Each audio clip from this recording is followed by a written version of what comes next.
"I need a wife by tomorrow," said the mountain man. The words fell into the smoky warmth of the saloon like stones into a still pond, heavy and disruptive.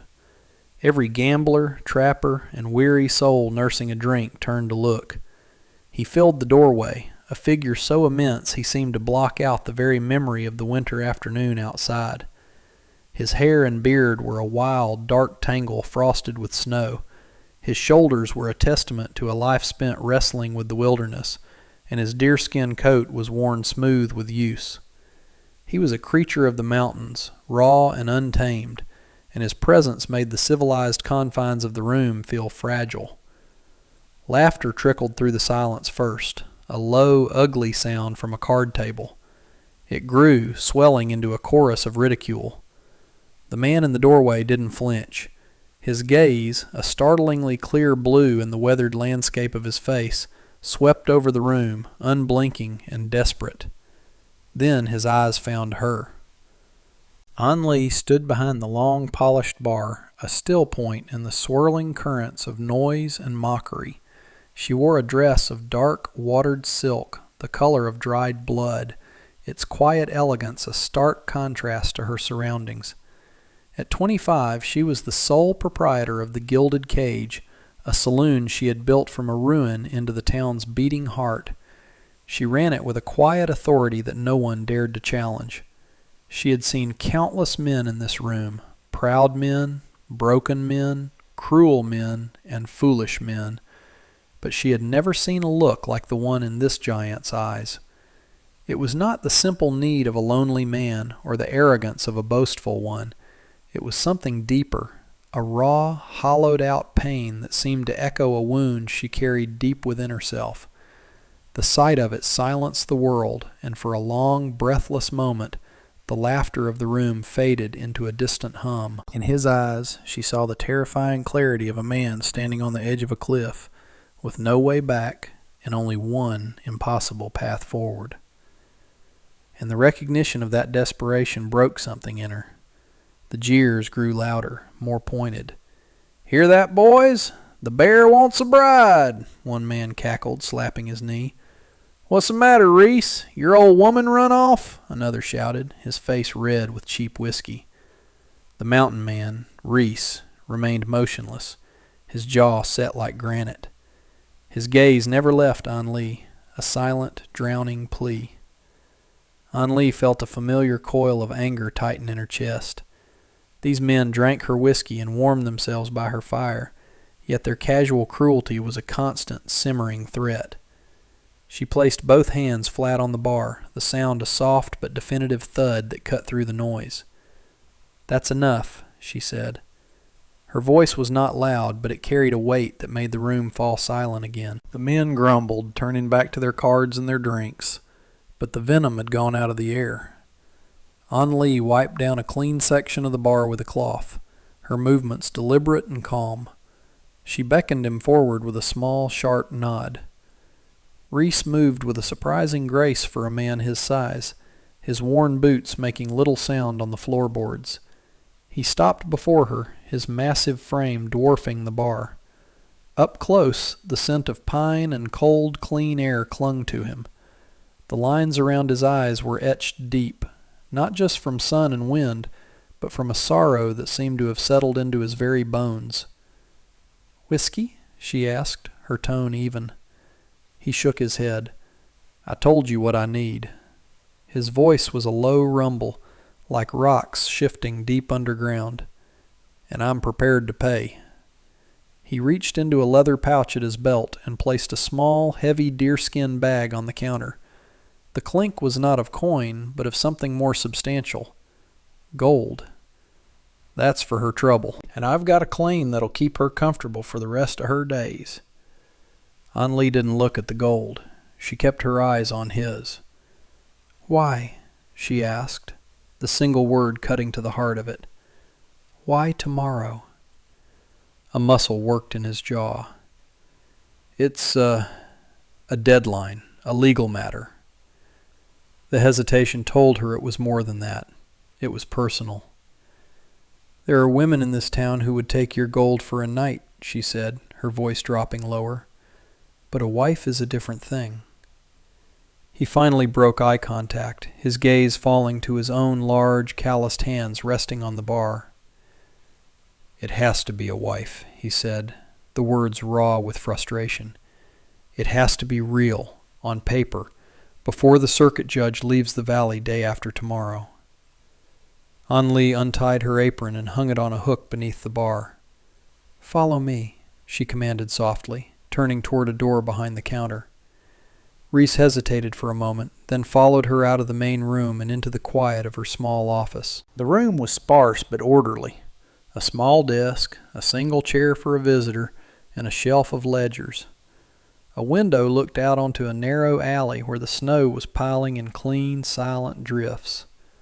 The sounds of the saloon were muffled here, distant and unimportant. She lit an oil lamp, and the warm glow pushed back the encroaching twilight, casting their shadows long and stark against the wall. She motioned for him to take the chair, but he remained standing, as if he were too large and untamed for such a small, civilized space. "Now," An-Li said, leaning against the edge of her desk, her arms crossed, "tell me the truth, not the part about the law, the part that put that look in your eyes." For a long time he said nothing.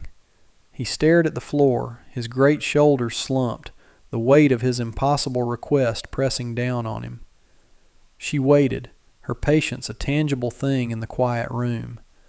She had learned long ago that silence could pry open doors that force could never breach. Finally he spoke, his voice thick with unshed grief.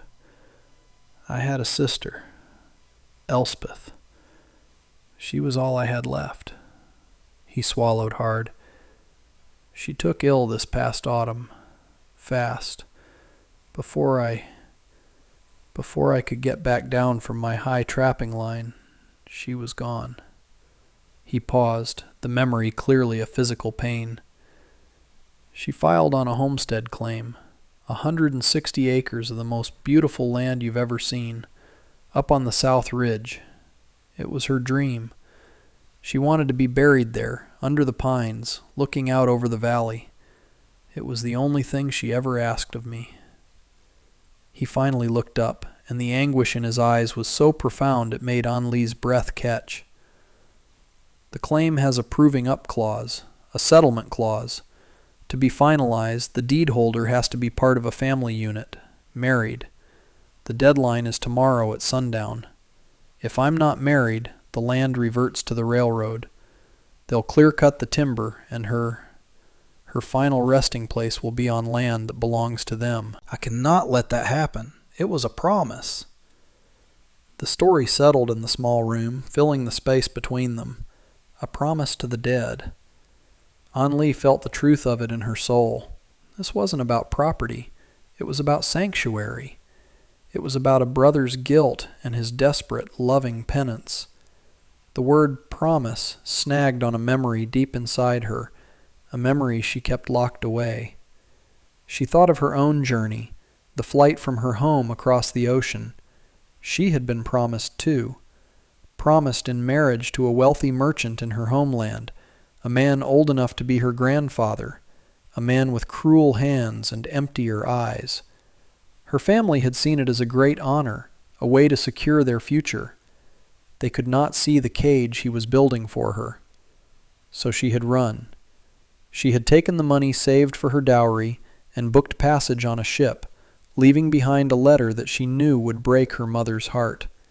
She had never known if they forgave her. She only knew that the freedom she had found here, in this harsh, unforgiving land, was a freedom she had to build for herself, brick by brick, dollar by dollar. This saloon, the Gilded Cage, was more than a business. It was her fortress, the proof that she belonged to no one but herself. She understood Reese's desperation to protect a piece of land, because her own small kingdom of liquor bottles and worn card tables was just as sacred. It was the physical manifestation of her own vow to remain free. To help him would mean binding herself, even on paper, to a man. It went against every instinct that had kept her safe for the past 7 years, and yet To refuse felt like a betrayal of the very spirit that had driven her here, the belief that some things, like a promise to a dying sister or the right to own your own soul, were worth fighting for. She looked at him, at this wild man of the mountain, and she did not see a threat. She saw a fellow guardian, a protector of a legacy, just as she was. His battle was for a grave on a hill. Hers was for the right to stand behind this bar, unbeholden to any man. Perhaps their paths were not so different after all.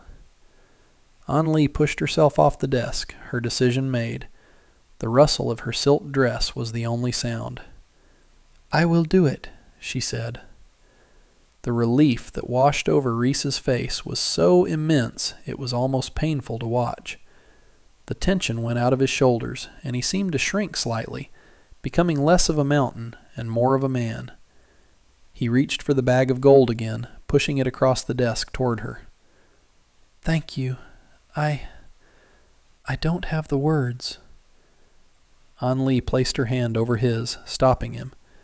His skin was rough and cold, but his touch was surprisingly gentle. "This is not about your gold," she said, her voice firm. "Keep it. You'll need it for the homestead.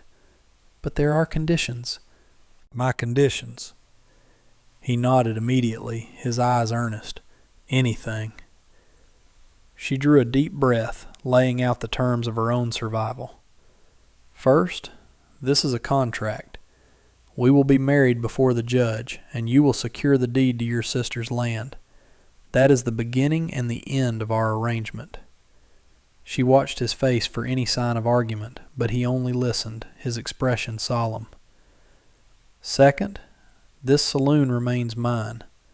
My name stays on the deed, and my life here remains my own. I will not be moving to your mountain. I will not be your wife in any way but on that piece of paper. This is a business transaction to honor a promise, nothing more." He nodded again, slower this time. A flicker of something, disappointment perhaps, passed through his eyes, but it was gone as quickly as it appeared. "I understand," he said. "Your life is your own. I would not ask for more." "Good," she said, pulling her hand back. "Then we have an agreement. We should leave now if we're to reach the circuit judge's office in Miller's Hollow by morning." He looked startled. "Now? But your saloon—" "My man Thomas can manage for a day," she replied, already moving toward the door. "Go and get your horse. I'll meet you out back in 10 minutes. I just need a heavy coat." He stood there for a moment, seemingly unable to process the speed of it all, the sheer reality of this stranger's sudden, conditional grace. "Miss, I don't even know your name." She paused at the door, looking back at him over her shoulder. "An Lee," she said. "My name is An Lee." Then she was gone, leaving him alone in the quiet warmth of the office, the lamplight flickering on the bag of gold he had offered and she had refused. The journey up the mountain was a passage into a different world. The last lights of the town vanished behind them, swallowed by the thick, falling snow. The world became a simple, stark palette of white and gray. Reese led the way, his broad back a dark shape against the snow-laden pines. He broke the trail for her mare, moving with a steady, relentless rhythm that spoke of a lifetime spent in this terrain. An Lee followed, huddled deep in her borrowed wool coat, the cold a sharp, biting thing that seeped into her bones. They did not speak. The air was too cold for words, and there was nothing left to say. Their contract had been made, their purpose set. Now there was only the climb. The silence was profound, broken only by the muffled crunch of hooves in the fresh powder and the whisper of the wind through the high branches. An Lee watched Reese, studying the way he moved, the way he navigated the trail with an instinct that was more animal than human. He was a part of this place. The mountain was in his blood. As they climbed higher, the trees thinned, and the landscape opened up into vast, breathtaking vistas of snow-covered peaks under a sky thick with clouds. It was a beautiful and terribly lonely world. She thought of the woman Elspeth, who had dreamed of making a home here. It would take a will of iron to survive in such a place. Anli shivered, and it wasn't entirely from the cold. She was a creature of walls and roofs, of the close, human warmth of her saloon. This endless, silent wilderness felt like another kind of cage, one with no visible bars but just as confining. The hours blurred together. The physical exertion of the ride, the relentless cold, and the sheer strangeness of her situation left her in a state of weary detachment. She was no longer Anli, the saloon owner. She was a woman in a red dress, following a giant through a storm to become his wife in name only, all to protect a dead woman's grave. The absurdity of it was a cold knot in her stomach. Yet, whenever she felt a tremor of fear or regret, she would look at Reese's back. It was a steady, unwavering shield against the storm, and she found a strange, unexpected comfort in its presence. He was a man bound by a promise, and in that moment, that felt like the most reliable thing in the entire world. They arrived just as the last of the day's light was failing, turning the snow a deep, bruised purple. The cabin was nestled in a grove of ancient pines, small and dark against the vastness of the white landscape. It was a simple structure of rough-hewn logs, with a stone chimney from which a thin curl of smoke was rising. Someone had been keeping the fire alive for him. The sight of it, a small beacon of warmth in the immense cold, made Anli's tired body ache with relief. Reese slid from his horse and came to help her down, his large hands closing gently around her waist to lift her to the ground. Her legs were stiff and numb, and she stumbled, leaning against him for a moment. He held her steady, his strength a solid wall against the wind. "We're here," he said softly. Before taking her inside, he led her a short way from the cabin to the edge of a ridge that overlooked the entire valley below. Even in the gloom, the view was magnificent, and there, marked by a simple wooden cross, was a mound of earth kept clear of the deepest snow, a single grave. "This is her," Reese said, his voice quiet and rough with emotion. "This is Elspeth." He stood before the grave, his hat in his hands, the wind whipping his long hair around his face. He wasn't speaking to Anli anymore. He was speaking to his sister. "I brought someone, Elspeth. I'm keeping my promise." Anli stood a respectful distance away, a silent witness. The raw grief coming from him was a palpable force, a cold wave that had nothing to do with the winter air. She saw it all then, the desperate plea in the saloon, the urgency, the journey through the storm. It all led to this single lonely spot on a mountainside. It was a pilgrimage. She was not just a party to a contract. She was a piece of his atonement. The understanding settled deep within her, shifting the foundation of their agreement. The cold formality of her conditions, her talk of a business transaction, felt hollow and small in the face of such profound love and loss. She bowed her head, offering a silent prayer for the woman she would never know, the woman whose dream had so unexpectedly become entangled with her own.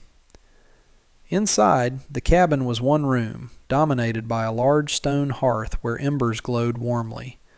It was rustic but impeccably clean. A simple bed stood in one corner, a sturdy table and 2 chairs in the center. Shelves lined one wall, holding neatly stacked tins and supplies. It was a space built for solitude and survival. There was a quiet, monastic order to it. Reese added logs to the fire, and soon flames were leaping, casting a warm, dancing light across the room. The heat felt miraculous against Anli's frozen skin. "I'm sorry it's not much," he said, his voice awkward as he took in the small space through her eyes. "It's warm," she replied, and meant it. "That's more than enough." He gestured to the bed. "You should take that. I'll sleep by the fire." She didn't argue. She was too tired. While she removed her damp coat and boots, he moved about the small space with a quiet efficiency, preparing a simple meal. He He sliced bread and cheese and heated a pot of venison stew that had been simmering slowly on the hearth. They ate at the small table, the silence between them no longer strained, but filled with the comfortable sounds of the crackling fire and their own quiet exhaustion. He told her about the cabin, how he and Elspeth had built it together the summer before. He spoke of his sister's laugh, of her fierce determination to have a piece of the world that was truly hers. As he spoke, the fierce mountain man from the saloon receded, and in his place was just a brother, lost in his grief. An found herself listening, truly listening, not as a business partner, but as a confidant. She saw the gentleness in his large hands as he refilled her bowl, the kindness in his eyes as he watched to make sure she was warm enough. After they ate, he cleaned their plates, his movements methodical. The simple domesticity of the act felt strangely intimate. Here, in this isolated cabin, stripped of the roles they played in the world below, they were just two people, sharing a space, a meal, a moment of quiet respite from the storm outside and the storms within.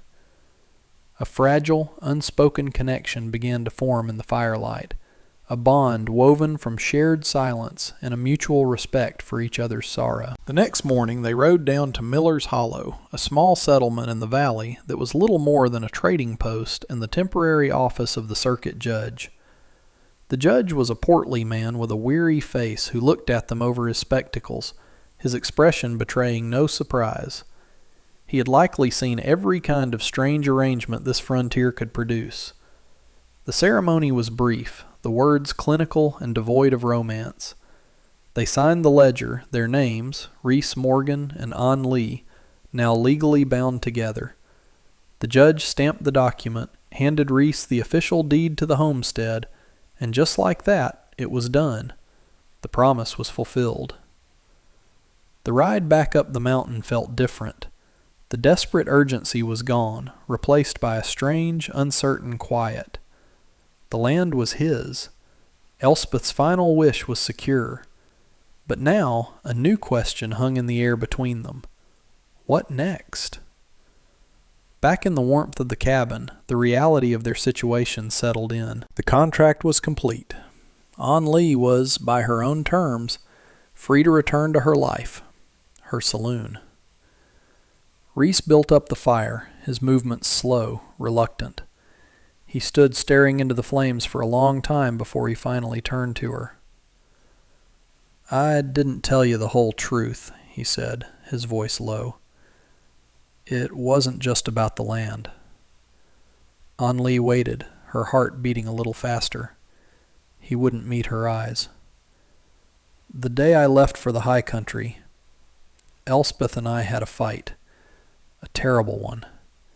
She wanted me to stay, said she had a bad feeling about the winter. I called her foolish. I was angry about a poor season, and I took it out on her. The last words I ever said to my sister were cruel." He finally looked at her, his face a mask of guilt. "I found out she was sick when I came down for supplies. By the time I got back up here, she was gone. She died thinking I was angry with her, thinking I had abandoned her. So this," he gestured around the cabin, toward the window that looked out on the grave, "this promise? It was the only way I had left to tell her I was sorry. The only way I could show her I hadn't forgotten her." The confession was raw, a wound laid bare. An Lee felt a profound ache for him, for the weight of guilt he had carried alone all these months. It was a burden she understood all too well. "I also left things unsaid," she heard herself say, the words coming out before she could stop them. "I ran away from an arranged marriage. I shamed my family. I never wrote. I never looked back. I don't know if my parents are alive or dead. I tell myself I did it to be free, but some nights I wonder if I was just a coward." Their secrets were out, laid bare in the quiet cabin, and in that shared vulnerability, the last wall between them crumbled. They were no longer a mountain man and a saloon owner. They were two lonely souls, haunted by their pasts, who had stumbled upon a moment of unexpected grace. He took a hesitant step toward her, his expression soft and full of a question he didn't seem to know how to ask. The legal arrangement, the cold contract she had insisted upon, felt like a distant memory, a fiction they had both agreed to believe in. The truth was here, in this room, in the confession they had shared. He slowly reached out, not to grab or to hold, but just to touch the back of her hand with his fingertips. The contact was electric, a simple gesture that carried the weight of everything unsaid between them. It was a touch that offered comfort, asked for forgiveness, and hinted at a future that neither of them had dared to imagine. "The contract is fulfilled," he said, his voice barely a whisper. "You are free to go back to your saloon, to your life. I will not hold you to anything more." He paused, his gaze searching hers. "But I find myself wishing you wouldn't." He wasn't asking her to be a wife in the traditional sense. He was asking for something far more terrifying and beautiful. He was asking her to stay, to share this quiet, this solitude, not as an obligation, but as a choice. An Li looked from his earnest, hopeful face to the fire crackling in the hearth, its warmth a steady, living presence. She looked out the small window at the single grave on the ridge, a place of sorrow that was now also a place of sanctuary. For so long, her independence had been her shield, her fortress. She had believed that to be free, she had to be alone. But in the past 2 days, this gentle giant of a man had shown her a different kind of strength, the strength to keep a promise, to bear a terrible grief, and to ask for help. He wasn't a cage. He was a harbor. A slow smile touched her lips, a small, genuine curve that reached her eyes. She didn't say yes. She didn't need to. Instead, she turned her hand over and laced her fingers through his. His large, rough hand enveloped hers, a perfect, secure fit.